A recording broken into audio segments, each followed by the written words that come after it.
Hello again, everybody.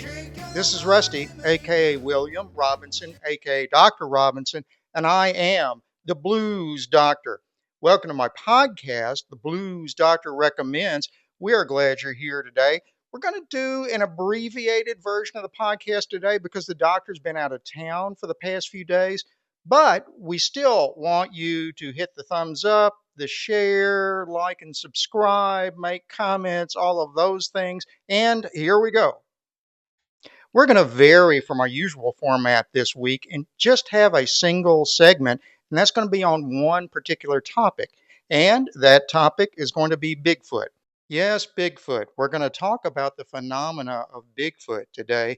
You know, the mysterious hairy guy who walks around the forests on two legs and scares people. That's what we're going to talk about. Bigfoot has been reported since way before the Europeans came to North America. Any number of Native American tribes have reported on his existence in a variety of ways. They've documented Bigfoot in petroglyphs and totem poles and several other different ways over the years. Once Europeans got here, we started seeing him too, and that's mostly what I'm going to concentrate on today. And the reason we're doing this is because my trip out of town this past week was on a Bigfoot hunting expedition and campout. That's right, I went to an undisclosed location in the southern Appalachians with a group of about 25 or so other enthusiasts of Bigfoot and spent 3 days and 3 nights looking for and talking about the big guy. To begin with, I must say the people that I went with come from a wide range of occupations, wide range of incomes, wide range of hometowns across the country. But the one thing they share is that they are all very friendly, very tolerant, and very inclusive. You know, I am a relative newcomer to this. I've been doing it for a couple of years, basically, but I'm allowed into the inner circle without question. Everybody's very nice to me. They've even asked me to review some of their most compelling evidence that they have from other hunts, not from this one specifically. And I can tell you some of that evidence will surprise you. It's pretty compelling. At any rate, even if this were not involving Bigfoot, even if this trip had been just a camp out, it would have been very enjoyable because the people involved are very friendly and I enjoy them very much. I'd like to start with a little background on the Bigfoot phenomena in the United States. And for our purposes, we're going to begin with the so called Patterson Gimlin film. This was the famous film from 1967, which was recorded by two men on horseback in the Northern California wilderness near an area called Bluff Creek, where they caught a creature walking across a stream bed for about 15 odd seconds of video film. That film was put in the form of a full-length feature documentary and shown in movie theaters in 1968, actually. And I saw that movie in the theater with my father and grandfather at the time, and I've been fascinated by the topic of Bigfoot ever since. After that, there were a series of other documentaries and film presentations involving Bigfoot, but perhaps the most popular and maybe most compelling of them was the film called The Legend of Boggy Creek. This one was a little different. This was shot as a documentary and it included some of the people to whom these events actually happened. It was shot on a very low budget in 1971 and released in 1972, but became a worldwide hit. It's about the sightings of a creature in a small town called Fouke, Arkansas. That's in the southwest corner of Arkansas in a mostly swampy area near the Sulphur River. And it had been seen over a number of years by a number of different people. And it described several different incidents that were associated with the Bigfoot phenomena. Like I say, that film has been around the world many times, has been re-released as of 2019 and remade, basically. There have been some sequels to it, none of whom are as good as the original. After that, the Bigfoot craze kind of died down some in the 1980s and early 90s, but it began to pick up in earnest in the mid to late 90s with the advent of the internet. Suddenly, lots more people could share their stories with like minded individuals via the internet in a way they had never been able to do so before. On top of that, a number of organizations sprouted up to collect Bigfoot sightings. Perhaps the most well known is the so called BFRO, or Bigfoot Research Organization, which has collected thousands of reports from all over the country. The setup on their website is such that someone who has had a sighting somewhere can simply sign in and write their report out in the sighting. They will usually get a follow-up contact from one of the BFRO investigators to confirm what they have written and to kind of try to investigate the credibility of the author. It's a fascinating site. I've read a number of the reports on there, and I would encourage anybody to go check that out. There have also been some very reputable and important individuals to participate in this search.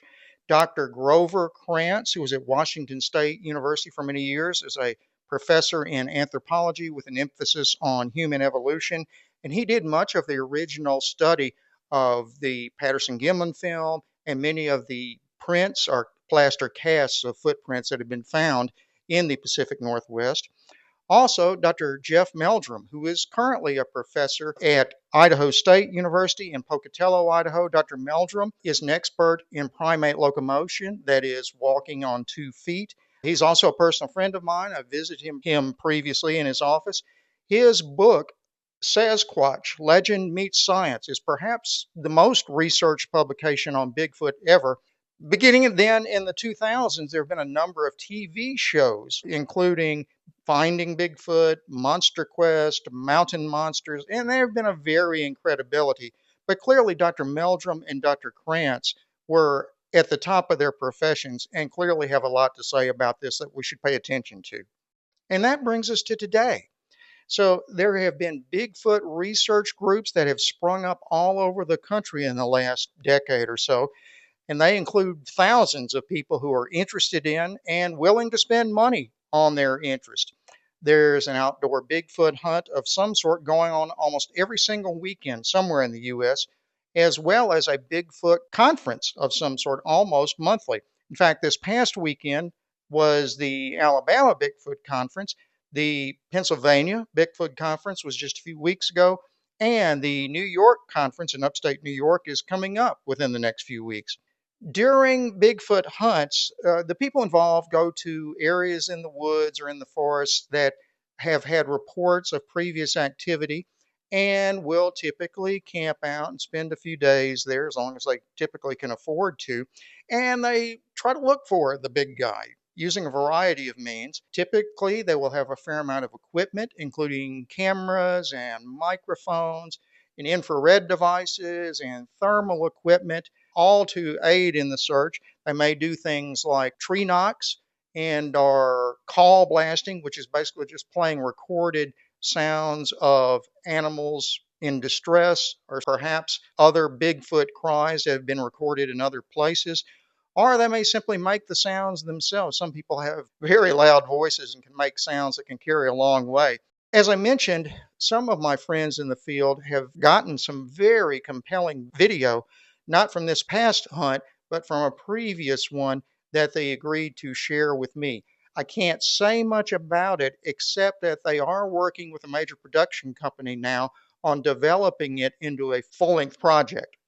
So what do we make of it all? What is Bigfoot really? It's truly a phenomenon that can't be just denied. There are any number of experts who have called the Patterson-Gimlin film either the greatest film hoax of all time or it's the real thing. There's other pieces of evidence out there that are not as well known perhaps, but just as compelling as a Patterson-Gimlin film is. Some individuals have tried to associate Bigfoot with the paranormal, including orbs and aliens and portals and even Area 51. I try to avoid doing that, although I don't criticize anyone who would do so. Certainly wouldn't criticize or question anyone's sincerity. But it just strikes me that if you try to solve a mystery with another mystery, such as saying Bigfoot was sent here by space aliens, then you're just going in circles. You're not really proving anything. So I try to stay away from that. For me, the bottom line is that these reports simply can't be rejected out of hand. There are millions of people around the world, for example, who believe that there was a man 2,000 years ago who died and was resurrected and went to heaven. So if you're willing to believe in Jesus of Nazareth's story, then how can you not accept the fact that Bigfoot could be a real thing? That's the way I look at it. If you're wondering, I did have a personal Bigfoot experience many years ago, but I'm not going to talk about that today. I have shared it with a few people. I'm going to save that for another episode. Maybe I'll even have another Bigfoot investigator interview me for an episode of the podcast. We'll see. And that's about all I had for this week. I mentioned that this was going to be an abbreviated version. However, there are a couple of new friends of the podcast. I had the pleasure to speak to a couple of them at some length this weekend on my trip. I previously mentioned Roger Williams of the Squatch and Holler podcast, and he and I had a very nice sit-down discussion of a variety of topics this past weekend and got to know each other. Plus, I got to meet and talk with Jessica Jones, who is known for her podcast, The Cryptid Huntress, which is a cool name, by the way. But she is also very nice and very knowledgeable of the phenomena. I would encourage any of you who are interested at all in this topic to check out both of their podcasts. Finally, as I say each week, please watch next week's podcast, okay? See you later.